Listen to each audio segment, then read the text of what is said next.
வணக்கம். செல்வகுமாரின் மாலை வானிலை ஆய்வறிக்கை. அதிகாரப்பூர்வ வானிலை அறிக்கைக்கு இந்திய வானிலை ஆராய்ச்சித்துறை அறிக்கையை பார்க்கவும். 2025 மார்ச் 5 புதன்கிழமை மாலை வானிலை ஆய்வறிக்கை. தலைப்புச் செய்திகள். வரக்கூடிய மார்ச் 11, 12 மழை உறுதி. இதில் மார்ச் 11 கனமழை வாய்ப்பு. தென் தமிழ்நாடு டெல்டா மாவட்டங்களுக்கு கனமழை உறுதி.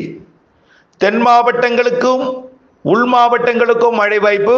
தென் மாவட்ட மேற்கு தொடர்ச்சி மலைக்கு கனமழை வாய்ப்பு. வடகடலோரம் வட உள் மாவட்டங்களுக்கு தூறல் நனைக்கும் மழை வாய்ப்பு. விரிவான அறிக்கையில் பார்ப்போம்.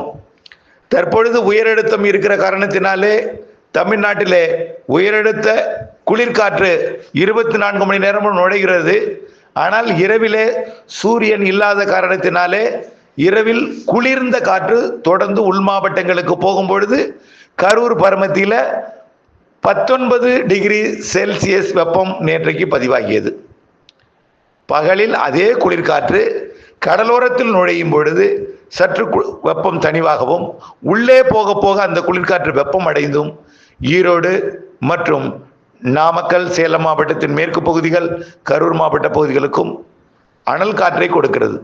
38 டிகிரி செல்சியஸ் வெப்பத்தை கொடுத்திருக்கிறது. 100 டிகிரி ஃபாரன்ஹீட்.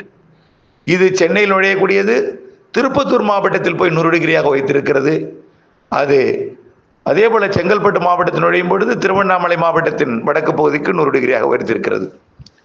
இரவு நேரத்தில் மிக குறைந்த வெப்பநிலை 19ஆகவும் பகல் நேரத்தில் அதிகபட்ச வெப்பநிலை 38 டிகிரி செல்சியஸாகவும் காணப்படுகிறது. 38 என்பது 100 டிகிரி ஃபாரன்ஹீட். இது வரக்கூடிய 8ஆம் தேதி வரை இதே வெப்பம்தான். 9ஆம் தேதியும் இதே வெப்பம்தான். 10ஆம் தேதி 100 டிகிரி என்பது 98ஆக குறையும். அதாவது 37 டிகிரியாக குறையும். 37 டிகிரி செல்சியஸாக குறையும். 11ஆம் தேதி அதிகாலை முதல் தமிழ்நாட்டில் முதல்ல கடலோர மாவட்டங்களுக்கு தொடக்கும் மழை. இலங்கைக்கு 10ஆம் தேதியே மழை தொடங்கினோம். 11ஆம் தேதி தமிழ்நாட்டின் அனைத்து மாவட்டங்களுக்கும் மழை. இதில் அதிகாலை கடலோரம் தொடங்கும். காலை உள்ளே, மதிய மாலை மத்திய மாவட்டங்கள், இரவிலே மேற்கு தொடர்ச்சி மலை மாவட்டங்கள். ஆனால் தொடங்கியது முதல் எல்லா நேரமுமே மழைக்கு வாய்ப்பு தான். தொடங்கி உள்ளே போனால் கடலோரம் நிற்காது. கடலோரமும் எந்த நேரமும் மழை வாய்ப்பு உண்டு. கோயம்புத்தூர் உள்ளிட்ட மாவட்டங்களுக்கும் நாகப்பட்டினம் உள்ளிட்ட மாவட்டங்களுக்கும் ஒரே நேரத்தில் ஆங்காங்கே ஒதுக்கி ஒதுக்கி பொழியும். 24 மணி நேர மழை விட்டு விட்டு ஆங்காங்கே ஒதுக்கி ஒதுக்கி 11ஆம் தேதி பொழிந்தாலும் 12ஆம் தேதி தீவிரம் குறைந்து முற்பகல் மட்டும் மழை வாய்ப்பு தெரிகிறது. ஆக ஒரு 24 ஒரு 36 மணி நேர மழை என்று சொல்லலாம். வரக்கூடிய 11, 12 2 நாட்கள் மட்டும் வரக்கூடிய காற்று சுழற்சி மழை தந்துவிட்டு வேகமாக விலகி மாலத்தீவு லட்சத்தீவு இடைப்பட்ட பகுதியை நோக்கி நகர்ந்துவிடும். இதனால வடகடலோரத்திற்கும் தூறல் நனைக்கும் மழை, லேசான மழை தெரிகிறது. டெல்டா மாவட்டங்களுக்கு கனமழை தெரிகிறது. தென் மாவட்டங்களுக்கு பரவலாக மிதமானது முதல் சற்று கனமழை, ஆங்காங்கே கனமழை, ஓரிரு இடங்களில் மிக கனமழை பொழிவும் தென் மாவட்டங்களுக்கு தெரிகிறது. கடலோரம், தென்கடலோரம், டெல்டா கடலோரம் மிக கனமழை பொழிவு கூட தெரிகிறது. மேற்கு தொடர்ச்சி மலையோட தென் மாவட்ட நாலுமுக்கு, ஊத்து, காக்காட்சி போன்ற பகுதிகளுக்கும் தென் மாவட்ட கடலோர பகுதிகளும் நம்பர் 1 இடத்தை மழைப்பொழிவில் பிடிக்கும். டெல்டா கடலோரம் அதே போல திருச்சி மற்றும் கரூர், திண்டுக்கல் தாண்டி மேற்கு தொடர்ச்சி மலை வரைக்கும் ஒட்டுமொத்த தென் மாவட்டங்களுக்கும் மழைப்பொழிவை கொடுக்கும். ஒதுக்கி ஒதுக்கி தான் கொடுக்கும். 36 மணி நேரம் தான். 11ஆம் தேதி ஒரு 24 மணி நேரம், 12ஆம் தேதியில் ஒரு 12 மணி நேரம். ஆக அந்த 36 மணி நேரம் மழைப்பொழிவு உறுதி, மாற்றம் இல்லை, உறுதி. அதற்கு அடுத்த மழை மீண்டும் வெயில் உயர்ந்து, அதாவது 15, 16 தேதிகளில் உச்சபட்ச வெயிலை மீண்டும் 100 டிகிரி எட்டி 101 டிகிரி வரைக்கும் கூட எட்டி ஃபாரன்ஹீட்டில் மீண்டும் படிப்படியாக குறைந்து 18, 19 தூறல் சாரல் மழைப்பொழிவை கொடுக்கும். பெருமழை 20ஆம் தேதியிலிருந்து தெரிகிறது.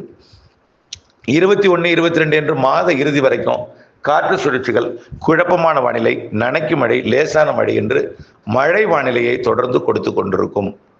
ஆக 11, 12க்கு அடுத்தபடியாக 18, 19 மாத இறுதி வரைக்கும் கொஞ்சம் இடையில இடைவெளியும் வெப்பம் தணிந்திருக்கும். கண்டிப்பா ஆனால் சூரியன் குத்துக்கதிர் வந்தாலும் வெப்பம் தணிந்து கிழக்கு காற்று வந்து ஆங்காங்கே மழைப்பொழிவை 18ஆம் தேதி மேல் கொடுக்க இருக்கிறது. அதேபோல் ஏப்ரல் மே மாதத்திற்கு ஒரு வலுவான நிகழ்வு, 2 சாதாரண காற்று சுழற்சி. அதே போல் மே மாதத்திலையும் ஒரு வலுவான நிகழ்வு, 2 சாதாரண காற்று சுழற்சி மழைப்பொழிவை கொடுக்கும். இந்த ஆண்டு கோடை மழை சராசரிக்கு கூடுதல் இருக்கிறது என்று ஏற்கனவே சொல்லியிருக்கிறோம். மீண்டும் அதை உறுதிப்படுத்துகிறேன். மழையை பொறுத்த வரைக்கும் சில நாட்கள் அனல் காற்றாக, இன்றைக்கு கூட அனலாக இருந்துச்சு. ஆனால் இப்படித்தான் இருக்கும், வெயிலும் இருக்கும் அனலும் இருக்கும். திடீரென்று காற்று சுழற்சி வந்து வெப்பம் குறையும். அதே நாளில் சில இடங்களில் ஆங்காங்கே மழைப்பொழிவையும் கொடுக்கும். அதற்கு அனுபவம் கடந்த சுற்றின் மழை என்பதை நீங்கள் நினைவுபடுத்த வேண்டும். அதாவது 28 மற்றும் மார்ச் 1ஆம் தேதி பெய்த மழை போல் இந்த 11ஆம் தேதி தெரிகிறது. ஆனால் அதே அளவிற்கு தெரிகிறது, சற்று குறைவாக இருக்கலாமே தவிர அதே அளவிற்கு வாய்ப்பு தெரிகிறது. அதேபோல் ஏப்ரல் மேல தலா ஒரு நிகழ்வு வலுவான மழைப்பொழிவை தரும். அந்த மழையை விட கூடுதலாக இருக்கும் ஏப்ரல் மே மழை. ஆனால் இடையில் வெயிலும் இருக்கும், அனலும் இருக்கும், இதமான வெப்பநிலையும் இருக்கும், மழையும் இருக்கும். இந்த ஆண்டு தென்மேற்கு பருவமழை மே 31ஆம் தேதி தொடங்கும் எதிர்பார்க்கப்படுகிறது. கண்டிப்பாக முன்கூட்டியே தொடங்கும். தொடக்கம் முதலே பருவமழை சீராக இருக்கும். கேரளாவிற்கும் மழை பொழியும், வட இந்தியாவிற்கும் மழை பொழியும், கர்நாடகாவிற்கும் பொழியும். இந்த ஆண்டு தென்மேற்கு பருவமழை சராசரிக்கு கூடுதல், அதில் மாற்றமில்லை. கண்டிப்பாக சராசரிக்கு கூடுதல் தென்மேற்கு பருவமழை நாடெங்கும் விவசாயம் செழிக்கும் அளவிற்கு இருக்கும். ஒரு 25% பகுதிகளில் சராசரிக்கு மிகுதியாக இருக்கும். அது பாதிக்கும் மழைப்பொழிவாக இருக்கும் வட இந்தியாவில். ஆனால் இந்த ஆண்டு அணை நிரம்பியே இருக்கும். கோடை மழையே நிரப்புவதற்கு வாய்ப்பு இருக்கு. தென்மேற்கு பருவமழை தொடங்கியதும் அணைகளை நிரப்பும். தொடர்ந்து சீராக அணைகளிலிருந்து நீர்வரத்து கிடைக்கும். முன்கூட்டியே குறுவை சாகுபடிக்கு நீர் திறக்க வாய்ப்பு இருக்கு. வழக்கமான நாள் ஜூன் 12 கண்டிப்பாக திறக்கப்படும் அளவிற்கு மேட்டூர் அணை மற்றும் பிற அணைகள் வாய்ப்பு இருக்கு. ஆகவே இந்த ஆண்டு தென்மேற்கு பருவமழை சராசரிக்கு கூடுதல் இருக்கிறது. வடகிழக்கு பருவமழை மிகவும் சராசரி கூடுதல். மழையும் இருக்கும், வெயிலும் இருக்கும் கோடையில். கண்டிப்பாக தொடர்ந்து வானிலை ஆய்வறிக்கையோடு இணைந்திருங்கள். வானிலை அறிந்து விவசாயம் செய்திடுங்கள். மீண்டும் ஒரு முறை 11-12 கனமழை வாய்ப்பு இருக்கிறது. டெல்டா தென் தமிழகம் மழை வாய்ப்பு உறுதி, மழை உறுதி, கனமழைக்கு வாய்ப்பு.